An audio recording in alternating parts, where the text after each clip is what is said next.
Mesdames, Mesdemoiselles, Messieurs, bonsoir. Merci de me recevoir chez vous. C'est l'heure de votre journal sur KMT, LCL, FM+, et OM5 TV, sur les réseaux Free Orange, Numéricable et Bouygues en France. Voici quelques-uns des sujets que nous allons aborder ce soir. Ce lundi matin, la cérémonie nationale d'hommage aux victimes du terrorisme qui a eu lieu à Paris aux Invalides a rassemblé 1 millier de personnes. Le personnel de la restauration scolaire du collège Édouard Glissant du Lamentin est entré en grève ce lundi matin. Retour sur la 24e édition du Salon des comités d'entreprise de Martinique. L'équipe de handball féminine nous a récemment exposé ses objectifs pour la nouvelle saison. Puis comme vous le savez, la 33e édition des Journées européennes du patrimoine se tenait les 17 et 18 septembre. Peut-on vivre sans les nouvelles technologies? C'est la question que nous vous avons posée dans votre rubrique sondage. Enfin, votre savoir et réfléchir s'intéressera à la presse écrite. Ce lundi matin, la cérémonie nationale d'hommage aux victimes du terrorisme a eu lieu à Paris aux Invalides. Elle a rassemblé 1 millier de personnes, notamment des victimes, des proches de victimes et des associations. Plusieurs témoignages ont été partagés, suivis de la lecture des noms des 229 Français qui ont péri au cours des attentats perpétrés entre le 19 septembre 2015 et ce lundi sur le sol français ou à l'étranger. Il y a ensuite eu un dépôt de gerbes, puis 1 minute de silence a été observée avant le discours du président François Hollande. Le chef de l'État a notamment annoncé une réforme du Fonds de garantie des victimes pour une indemnisation juste et transparente. Redoutant une radicalisation de certains autres détenus, le syndicat Force ouvrière des gardiens du centre pénitentiaire de Ducos a fait parvenir une demande écrite au ministère de l'Intérieur afin de réclamer le transfert de Rachid Rafah hors de Martinique.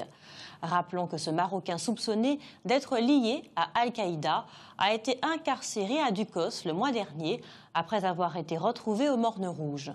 Assigné à l'auberge de la montagne Pelée pendant 4 ans, il s'était soustrait au contrôle des forces de l'ordre.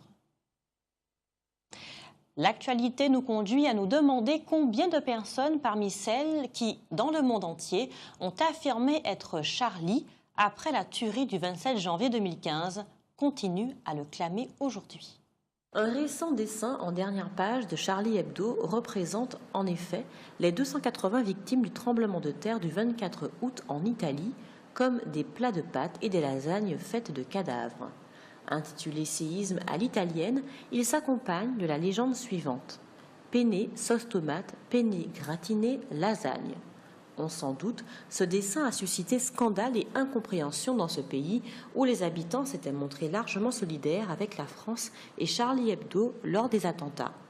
La mairie d'Amatrice, la commune la plus touchée par le tremblement de terre, a d'ailleurs décidé cette semaine de porter plainte contre le journal pour diffamation. Et nombreux sont ceux, y compris en France, qui voient en ces dessins un outrage macabre, insensé et inconcevable.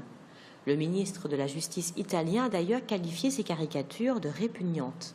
Pourtant, la dessinatrice Coco a répondu à la polémique ainsi provoquée par un autre dessin où elle montre une femme qui, écrasée sous les décombres, lance aux Italiens « C'est pas Charlie Hebdo qui construit vos maisons, c'est la mafia ».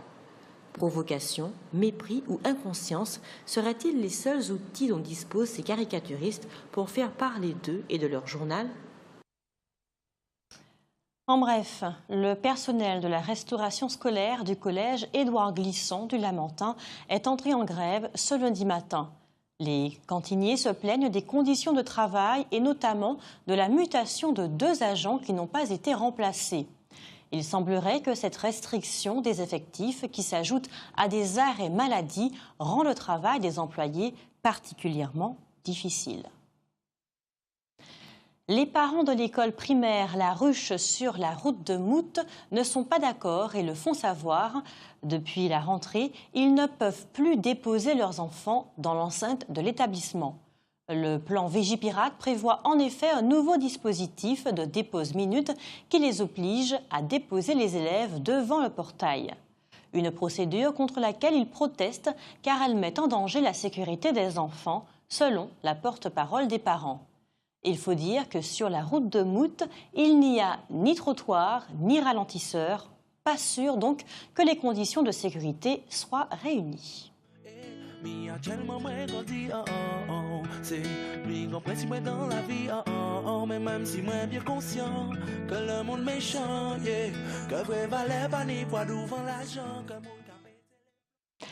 Ce lundi 19 septembre, pour la seconde journée consécutive, les enseignants et les élèves du lycée agricole de Coirivaille ont organisé un débrayage.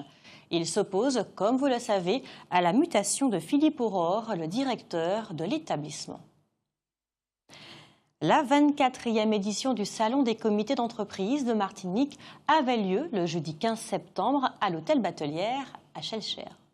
C'est chaque année un rendez-vous important pour les responsables de comités d'entreprise et comités d'œuvres sociales de Martinique, les CE Écosse, et cette année encore, ils étaient très nombreux. Ce salon est l'occasion pour eux d'échanger et de rencontrer les prestataires de services auxquels ils feront appel pour renouveler ou enrichir leur offre à l'attention du personnel des entreprises qu'ils représentent. Ils viennent donc chercher de nouvelles idées, des conseils et négocier des tarifs attractifs. Pour répondre à cette demande, plus de 75 exposants étaient présents. Ils ont mis en avant leurs produits et services à tarifs préférentiels dans de nombreux secteurs d'activité, le tourisme, les loisirs, la santé, l'alimentaire et même l'art de vivre. Cette année, de nouvelles offres ont aussi été proposées, de nouveaux services à la personne, des sports nautiques extrêmes, des cours de cuisine et de chant ou encore des services traiteurs. Les responsables de CE Écosse ont également pu assister à 2 conférences sur des sujets qui les concernent directement, la formation et la loi Rebsamen sur le dialogue social. Notez qu'il existe en Martinique 410 comités d'entreprise et comités d'œuvres sociales. Ils représentent environ 25 000 salariés. Les 130 salariés de l'AFPA connaîtront demain, mardi, le verdict du tribunal de grande instance quant à l'avenir de l'institution de formation. Rappelons que l'AFPA est placée en redressement judiciaire depuis 3 mois et cumule plus de 10 millions d'euros de dettes. La CTM, quant à elle, a d'ores et déjà annoncé qu'elle comptait remplacer l'AFPA par une nouvelle structure, l'IFPA, Institution de formation professionnelle des adultes. Mais on ignore encore combien d'employés de l'AFPA seront réembauchés.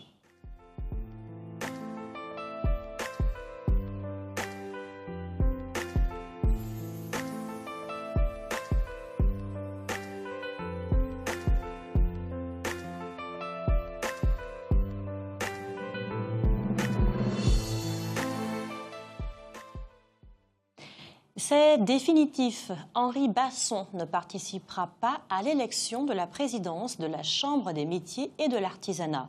La préfecture avait refusé sa liste debout pour l'artisanat car elle n'était pas conforme. Une invalidation qui a été confirmée par le tribunal administratif.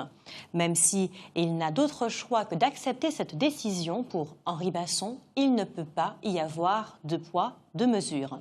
Il est donc bien décidé à faire invalider la candidature du seul prétendant en poste, Henri Salomon.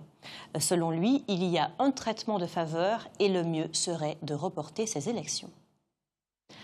Vendredi dernier, le 9 septembre, Francis Carole, le conseiller exécutif en charge des affaires sanitaires et sociales, a reçu au siège de la collectivité territoriale de Martinique la famille et les proches de l'athlète Mandy François Elie, qui a participé aux Jeux paralympiques de Rio. Cette sprinteuse martiniquaise a déjà plusieurs fois remporté la médaille d'or lors de rencontres internationales en e-sport. Et si au Brésil, notre championne n'a pas remporté la première place, elle est tout de même arrivée en 5e position sur le 400 mètres et a décroché la médaille d'argent aux 100 mètres. Une course dont sa famille a d'ailleurs pu suivre la diffusion lors de cette réception à la CTM. Comme vous vous en doutez, tous unanimement, et notamment son entraîneur Jocelyn Niema, qui était présent, ont exprimé leur fierté de voir Mandy se battre avec une telle conviction pour la victoire et contre son handicap. Il faut dire que la jeune Lamantinoise de 26 ans a été victime d'un accident vasculaire cérébral alors qu'elle n'avait que 20 ans. Comme pour toutes les activités sportives, l'heure de la rentrée a sonné. L'équipe de handball féminine nous a récemment exposé ses objectifs pour la nouvelle saison. Il y a quelques jours, nous avons rencontré les joueuses de handball de la Gauloise de Trinité. C'est au Palais des Sports de Beauséjour de la commune que cette équipe de 15 jeunes femmes âgées de 17 ans et plus, remarquables de volonté et de ténacité dans la pratique d'un sport devenu depuis longtemps une vraie passion, s'entraînent avec assiduité. Nous y étions donc pour constater la qualité de leur jeu et l'ampleur du travail accompli. Si l'équipe a obtenu à la saison dernière la 5e place au terme des compétitions qui ont eu lieu au fil des mois, elle n'a pas du tout l'intention d'en rester là. En effet, Sandrine Versol, capitaine de cette équipe féminine très dynamique, a clairement affirmé que la Gauloise section handball féminin vise désormais la 4e place à la poule des As. Il faut donc travailler encore et toutes ces jeunes filles en sont conscientes. Elles sont prêtes à tout mettre en œuvre pour exploiter au mieux leur potentialité. Nous ne pouvons donc que leur souhaiter bonne route pour cette nouvelle saison. Une situation tragique a été évitée hier, dimanche matin. Un groupe de plaisanciers a été secouru alors que leur navire faisait naufrage au large de Spoutourne à Trinité. 7 personnes se sont retrouvées à l'eau sans gilet de sauvetage. C'est le propriétaire de navire de plaisance qui a donné l'alerte, déclenchant la mobilisation de la chaîne de secours. Le Centre régional opérationnel de surveillance et de sauvetage, CROSS Antilles-Guyane, les sapeurs-pompiers et l'hélicoptère Dragon sont intervenus. Comme l'explique un communiqué de la préfecture, à défaut de port de vêtements à flottabilité intégrée ou de gilet de sauvetage, c'est l'alerte et promptitude des secours qui a permis d'éviter le drame. Puis dimanche soir, une fusillade a éclaté à la Batelière à Schellcher. Un jeune de 22 ans a été touché par balle. Il a été conduit à l'hôpital Pierre Zobda-Kittmann. Une enquête est en cours pour identifier et retrouver le ou les auteurs des tirs. La ville de Saint-Laurent-du-Maroni en Guyane a de nouveau été le théâtre de scènes de violence. Après les affrontements entre les manifestants et les forces de l'ordre, ce lundi matin, un homme a ouvert le feu au quartier Vampire et fait 2 blessés avant de prendre la fuite. On ignore pour l'instant les raisons de son agression. Si nous, les métropolitains, n'étaient pas là pour élever vos enfants, qui le ferait ? Apparemment, pas vous, puisque vous êtes incapables de le faire. Voici un extrait des propos racistes adressés par une enseignante en poste en Guyane à l'intention de la population locale sur sa page Facebook. Suite à cette publication, le rectorat a fait suspendre la professeure mise en cause. Comme vous le savez, la 33e édition des Journées européennes du patrimoine se tenait les 17 et 18 septembre. À cette occasion, de nombreuses institutions publiques ont ouvert leurs portes au public. Patrimoine et citoyenneté, c'était, rappelons-le, le thème de ces Journées européennes du patrimoine. Un thème que la mairie de Rivière-Salée a souhaité exploiter au mieux en accueillant une vingtaine d'écoliers de la ville. Guidée par Nathalie Croyant, la directrice de cabinet du maire de Rivière-Salée, la visite de plus d'1 heure avait pour objectif de faire découvrir aux élèves l'architecture de ce bâtiment des années 50 sur le point d'être reconstruit, son fonctionnement administratif et technique. Les élèves ont ainsi visité plusieurs services, état civil, éducation, archives, le service financier, ressources humaines et le service technique. Pour clôturer cette visite, ils se sont rendus dans la salle des délibérations où un conseil municipal a été simulé. C'était donc un programme complet qui a ravi les jeunes. Ils ont pu découvrir, au-delà de l'aspect politique, l'entreprise qu'est la municipalité, l'étendue de ses responsabilités, mais aussi l'ensemble des métiers impliqués dans la gestion de cette institution. Les métiers techniques tels que paysagiste, plombier, peintre, maçon ou encore mécanicien. L'équipe municipale a déjà dit vouloir renouveler l'expérience l'année prochaine. Pour Madame Croyant, c'est la formation du citoyen de demain qui commence, un citoyen qui doit être en phase avec sa municipalité et comprendre la gestion de celle-ci car elle influence son quotidien. La directrice de cabinet du maire a également rappelé que dans ce même élan, la mairie a élaboré un programme annuel en collaboration avec les directrices d'école. Toute l'année, la ville interviendra dans les écoles sur différents thèmes de société et participera également à la sensibilisation au bénévolat associatif et au volontariat pompier. Et également, dans le cadre de ces journées européennes du patrimoine, samedi 17 septembre, le maire de la ville de Fort-de-France, Didier Laguerre, a ouvert la porte de son bureau au public au 3e étage du bâtiment administratif de la mairie.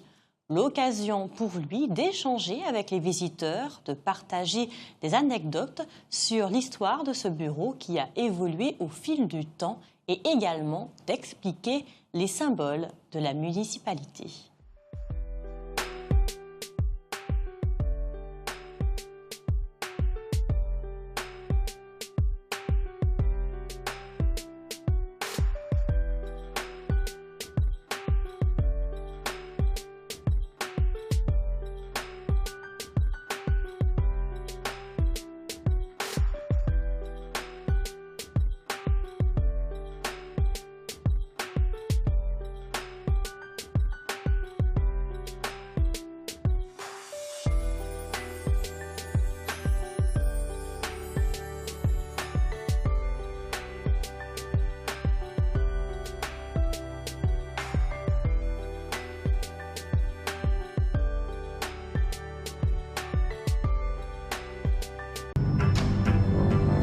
Outremernews.fr, site d'information actualisé 24 h sur 24, 7 jours sur 7.